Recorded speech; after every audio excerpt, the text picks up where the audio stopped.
সুপ্রিয় দর্শক মন্ডলী, আসসালামু আলাইকুম।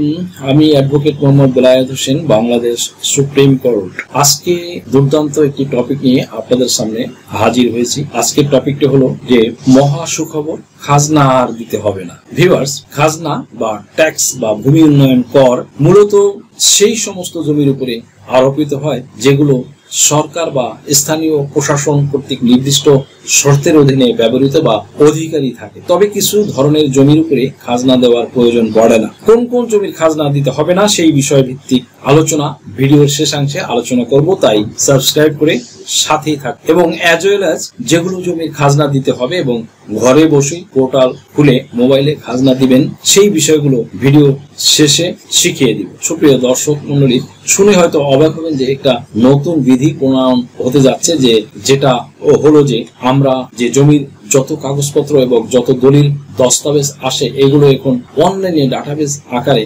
সংরক্ষিত থাকবে এবং সেই ডাটাবেজের আলোকে আমাদেরকে একটা স্মার্ট কার্ড দেওয়া হবে। সেই স্মার্ট কার্ড সেটার মাধ্যমে আমরা ভূমি বিষয়ক যত কার্যক্রম আছে সেগুলো আমরা পরিচালনা করতে পারবো। যেমন যদি কোনো জমি বিক্রি করতে হয় তাহলে এখন যেমন আমাদের সকল কাগজপত্র সাব রেজিস্ট্রি অফিসে নিয়ে যেতে হয় এবং দলিল লেখক সেই কাগজপত্র যাচাই বাছাই করে সেভাবে সে একটা নতুন দলিল তৈরি করে।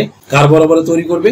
সেটা হচ্ছে যে জমিটা ক্রয় করবে তার বরাবর, এবং সে অনুযায়ী নতুন করে আরেকটি দলিল সৃজন হয়। তো এই ভূমি স্মার্ট কার্ড যদি থাকে তাহলে এনআইডি কার্ডে যেটা কোনো একটা নাম্বার থাকে, তদ্রূপ একটা নাম্বার থাকবে।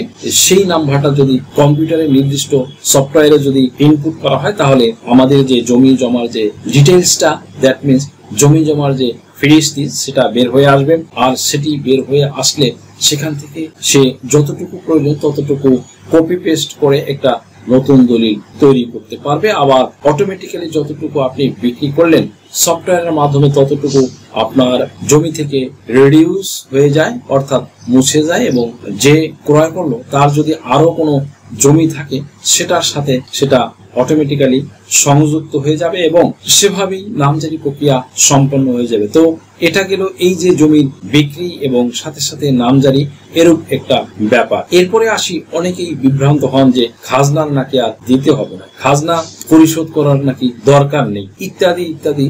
আবার আইনজীবী হওয়ার কারণে অনেকে প্রশ্ন করেন যে স্যার, পরপর 3 বছর মধ্যে যদি আমি খাজনা না দিতে পারি তাহলে আমার জমি নাকি খাস খতিয়ানে চলে যাবে। বন্ধুরা দেখুন, আসলে আইনে কিন্তু এটা স্পষ্ট করে বলা আছে যে আপনি যদি পরপর যদি 3 বছর খাজনা না দেন, সেই ক্ষেত্রে যদি সরকার স্বপ্রণোদিত হয়ে যদি আপনার বিরুদ্ধে ব্যবস্থা গ্রহণ করেন, কিন্তু যে যাই বলুক না কেন আপনি কিন্তু জমি রক্ষা করতে পারবেন না। এটা কিন্তু আইনে স্পষ্ট করে বলা আছে, কারণ আইনের যেহেতু আছে সেই ক্ষেত্রে কিন্তু সরকার এটা করতে পারে এবং অদূর ভবিষ্যতে যে করবে না এমনকি কিন্তু বলা যাচ্ছে না। হয়তো এখন দেখা যায় যে সরকারের জনবল কম বা সরকারের লোকবল কম বিধায় তারা হয়তো এরকম স্টেপ নিতে পারতেছেন না, বা স্টেপ নেওয়ার ক্ষেত্রে কিছুটা মনে করেন যে গড়িমসি করছে। বাট যদি এরকম সফটওয়্যার যখন চালু হয়ে যাবে তখন দেখা যাবে যে যারা ভূমি অধিগ্রহণ কর্মকর্তা বা ভূমি অফিসের যারা আছেন, অথবা এসিল্যান্ড অফিসে যারা আছেন, অথবা ইউনিয়ন ভূমি অফিসে যারা আছেন, তাদের কিন্তু বন্ধুরা কাজ কমে যাবে। আর কাজ যখন কমে যাবে তখন কিন্তু তারা এই ধরনের স্টেপগুলো নিবে, কারণ তাদেরও তখন একটা দায়বদ্ধতা চাঙ্গা হয়ে উঠবে। সো এই দিকে আমাদেরকে একটু মনোযোগী হতে হবে, কারণ আইনে বলাই আছে যে 3 বছর পর পর যদি আপনি খাজনা দিতে মিস করেন তাহলে আপনার বিরুদ্ধে সরকার একটা সার্টিফাইড মামলা করতে পারবে, এবং সেই মামলা যদি আপনি জবাব না দেন এবং যদি সদুত্তর আপনি না দেন তাহলে আপনার জমি খাস খতিয়ানে চলে যাবে। সো এত গেল আপনার ধরুন পরপর খাজনা যদি আপনি 3 বছর খাজনা মিস করি। এখন অনেকেই প্রশ্ন করেন যে স্যার, অনেকে তো বলে যে খাজনা নাকি দিতেই হবে না। দেখুন বন্ধুরা, খাজনা দেওয়ার প্রয়োজন নেই এবং খাজনা দিতে হবে না, কিন্তু ব্যাপারটা হলো খাজনা কি আদৌ দিতে হবে না? এই ধরনের যারা চিন্তা নিয়ে যারা বসে থাকেন যে খাজনা আদৌ দিতে হবে না, তাদের ধারণা কিন্তু একদম ঠিক নয়। তবে হ্যাঁ, কিছু নির্দিষ্ট জমির খাজনা দিতে হয় না। এর মধ্যে কিছু উদাহরণ হতে পারে, যেমন 1 নম্বরে সরকারি বা জাতীয় খালাস জমি। যেসব জমি সরকারের খালাস স্টেট ওন্ড থাকে এবং সেগুলোর উপরে সাধারণত খাজনা আরোপ করা হয় না। 2 নম্বরে ধর্মীয় বা মঠ মন্দিরের জমি, বিশেষ ক্ষেত্রে ধর্মীয় প্রতিষ্ঠানগুলোর জমি বা মঠ মন্দিরের জমির উপরে খাজনা দিতে হয় না। তবে যদি ওই জমি বাণিজ্যিক উদ্দেশ্যে ব্যবহৃত হয় তাহলে খাজনা লাগতে পারে। 3 নম্বরে অতিথি বা আবাসন ভূমি পুনর্বাসন প্রকল্পের জমি, কখনো কখনো পুনর্বাসন বা স্থানান্তর প্রকল্পের জন্য বরাদ্দ জমি খাজনা যুক্ত হতে পারে। 4 নম্বরে যেসব জমি জরুরি প্রয়োজনের জন্য অধিগ্রহণ করা হয়েছে, সরকার যে সব জমি জনগণের বা রাষ্ট্রের প্রয়োজনের জন্য অধিগ্রহণ করেছে সেগুলোর খাজনা মাফ করা হতে পারে।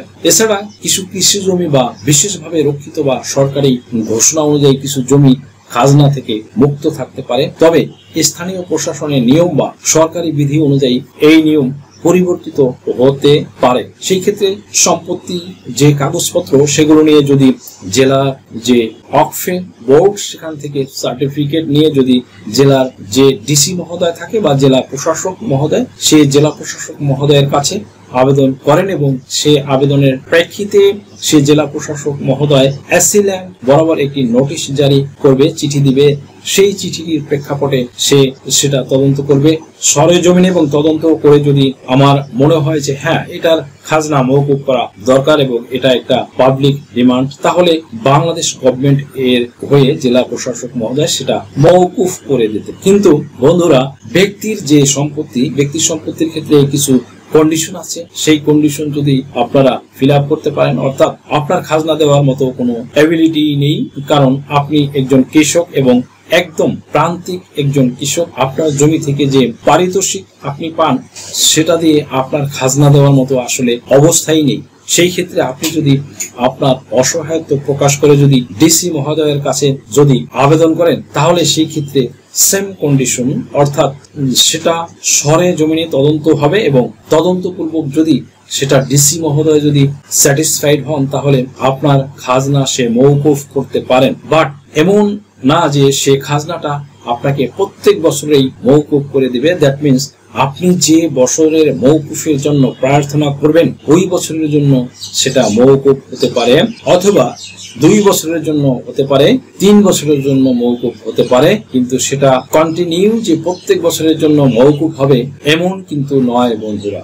সো এখন আসি যে খাজনা মওকুফ বা খাজনা দিতে হবে না, এখানে একটা শুভঙ্করের একটা ফাঁকি আছে, আর সেটা হলো যে আপনাকে ভূমি অফিসে গিয়ে আর খাজনা দিতে হবে না। অর্থাৎ এখন যেরকম আমরা ভূমি অফিসে গিয়ে খাজনা দিই এবং ভূমি অফিসে গিয়ে খাজনা দিতে গেলে আমরা বিভিন্ন ধরনের হ্যারাসমেন্টের শিকার হই।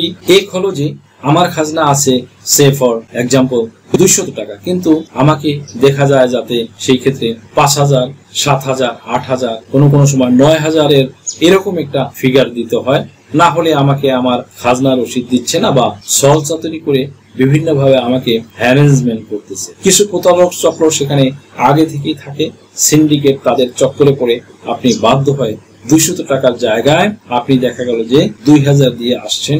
এই যে সমস্যাটা, এই সমস্যাটা নিরসন কিন্তু অলরেডি হয়ে গেছে। যারা মনে করেন একটু চালাক বা চালাক প্রকৃতির, তারা কিন্তু এখন আর ভূমির অফিসে যায় না, তারা কিন্তু তাদের যে ভ্যালিড মোবাইল নাম্বার সেই মোবাইল নাম্বার দিয়ে একটা হোল্ডিং পোর্টাল খুলে ওই পোর্টালের মাধ্যমে কিন্তু তারা খাজনা বাসায় বসে দিতে পারছে। ভূমি অফিসে যে ভূমি সেবার একটা ওয়েবসাইট আছে, সেই ওয়েবসাইটের মাধ্যমে সেই ওয়েবসাইটে ঢুকে কিন্তু আপনি আপনার নিজের খাজনা কিন্তু আপনি বাড়িতে বসে নিজেই দিতে পারতেছেন। সেই ক্ষেত্রে কিন্তু আপনাকে ভূমি অফিসে যাওয়া লাগে না, কারণ অনেকেই আছে যারা এই সমস্যাগুলো ভুগতেছে।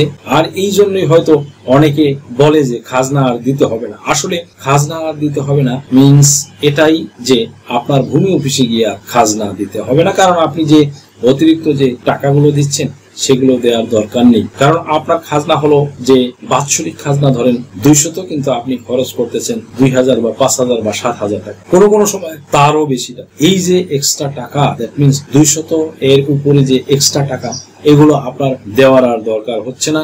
এটাই হলো মোদ্দা কথা, যে আসলে অরিজিনালি আপনার যতটুকু খাজনা বা যতটুকু আপনার ভূমি উন্নয়ন কর ততটুকুই আপনাকে দিতে হবে, এবং সেটা কোথায় বসে দিবেন সেটা আপনি বাসায় বসে দিতে পারেন। সেটার জন্য আপনাকে ভূমি অফিসে যাওয়ার কোনো দরকার নেই। এখন আপনাদেরকে আসি এই টিপসটি নিয়ে যে কিভাবে আসলে এই ওয়েব পোর্টালটা আপনারা খুলবেন। আপনার যে বিগত দিনের যে আপনার খাজনার রসিদ এবং নামজারি পর্চা অথবা যে লাস্ট জরিপ সেই পর্চা সেগুলো নিয়ে কি করেন, আপনারা কিন্তু ভূমি অফিসে খাজনা দিতে যান। সেখানে খাজনা দিতে গেলে ওখানে আপনাদের নামে স্ব নামে আপনার মোবাইল নাম্বার দিয়ে কিন্তু একটা আলাদা পোর্টাল খোলা হয় এবং আপনার মোবাইলে একটা মেসেজ আসে এবং সেই মেসেজের যে কোড নাম্বারটা সেটা তাদেরকে দিতে হয় এবং দেওয়ার পর কি হয়, আপনার খাজনাটা ওখানে দেওয়া হয়। সেই ওয়েবসাইটের মাধ্যমে তো আপনি কি করবেন, আপনি আপনার ওই এলাকায় যে কম্পিউটারের দোকান আছে সেটার মাধ্যমে অথবা ভূমি অফিসের